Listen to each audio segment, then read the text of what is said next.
Təsəvvür edin ki, ən çox gəlir gətirən bir blockbuster filminə baxırsınız.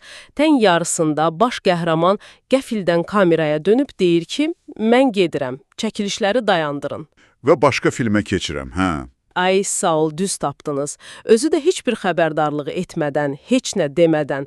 Bax, bugünkü bu dərin təhlilimizdə biz düz bu cür gözlənilməz, qəribə bir ssenarini incələyirik. Həm də dünya futbolundan olan bir ssenarini. Elədir. Mənbələrimiz olan Milli Az və onların istinad etdiyi İdman Biznin xəbərlərinə əsasən bugün futbol dünyasını sözün əsl mənasında çalxalayan o qəfil addımı müzakirə edirik. Söhbət Liverpoolun ulduzu Məhəmməd Salahın Türkiyə Super Liqasına mümkün transferindən gedir. Özdə, yəni, bu heç də sıradan bir transfer şayəsi deyil. Ən böyük ziddiyyət onun hazırki, belə deyək, statusundadır.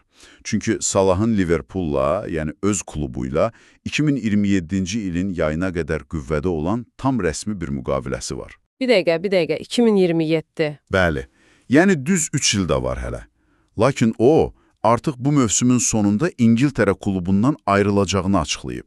Yəni, mən burada biraz çaşbaş qaldım. Ortada imzalanmış hüquqi sənəd var da, düzdür? Təbii ki. Hələ bitməsinə də xeyli vaxt qalıb. Necə yəni durub gedir?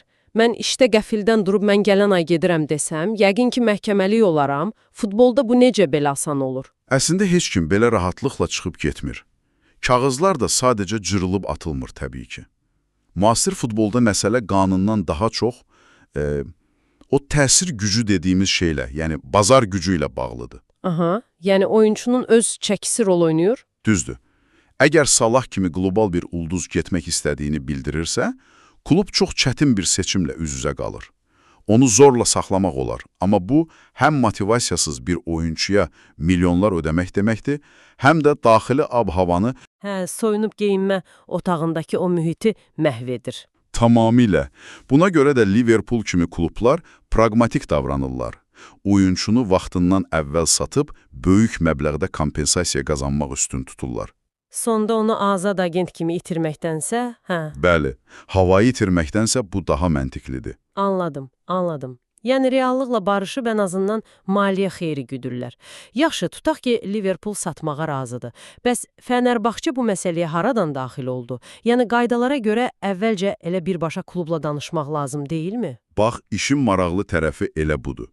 Çox vaxt böyük transferlərdə birinci oyunçunun özü və agentləri ilə ilkin razılıq əldə etməyə çalışırlar.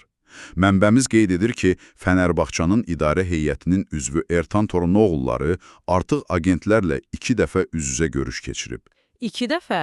Ciddi deyirsiz? Bəli, onlar əvvəlcə Salahın özünü bu Türkiyə layihəsinə inandırmalıdırlar ki, sonra Liverpoolun qarşısına güclü bir arqumentlə çıxa bilsinlər. Bəs niyə ortada hələ yekun nəticə yoxdur? Yəni, 2 görüş olubsa, nəsə bir konkret xəbər çıxardı axı. Çünki işin ən qəliz hissəsinə, yəni pula gəlib çatıblar. Salahın tərəfi ildə düz 20 milyon avro maaş tələb edir. 20 milyon? Özdə ildə. Vay. Hə, çox böyük rəqəmdir. Mən biraz şübhə ilə yanaşıram buna. Bu rəqəm xüsusən də Türkiyə Liqası üçün həddindən artıq riskli deyilmi? Yəni, bu cür büdcə sadəcə idman ehtirasıdır, yoxsa arxasında nəsə bir riyazi məntiq var? Kənardan bəlkə də sadəcə azarkeş ehtirası kimi görünə bilər, amma klublar buna təmiz biznes investisiyası kimi baxırlar. Aha.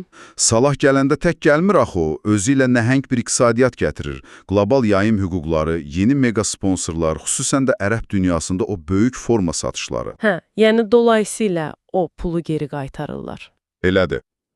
Üçüncü görüş üçün isə artıq razılaşıblar, amma hələ baş tutmayıb. Ehtimal ki, hazırda pərdə arxasında o rəqəmlər üzərində çox gərgin bir kompromis axtarışı gedir.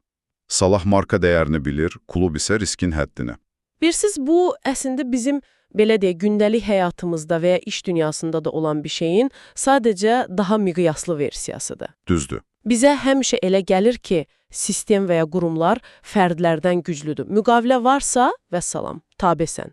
Amma bu hekayədən aydın olur ki, əgər kifayət qədər dəyərin varsa, sən o böyük instituta da öz şərtlərini diktə edə bilirsən. Məsələnin kökü də elə budur. Siz əvəz olunmaz olduğunuzu sübut edəndə, kağız üzərindəki qaydalar yox, sizin bazar dəyəriniz həlledici olur. Sözün düzü bütün bunlar bizi dərin təhlilimizin sonunda çox konkret və qəribə bir sualla baş-başa buraxır. Düşünmənizi istədiyim sual budur. Əgər bir ulduzun 2027-ci ilə qədər hüquqi öhdəliyi ola-ola, sırf bazar dəyəri yüksəkdir deyə komandadan belə asanlıqla getməyi tələb edə bilirsə, o zaman müasir idmanda ümumiyyətlə dünyada müqavilə anlayışı həqiqətən nə deməkdir?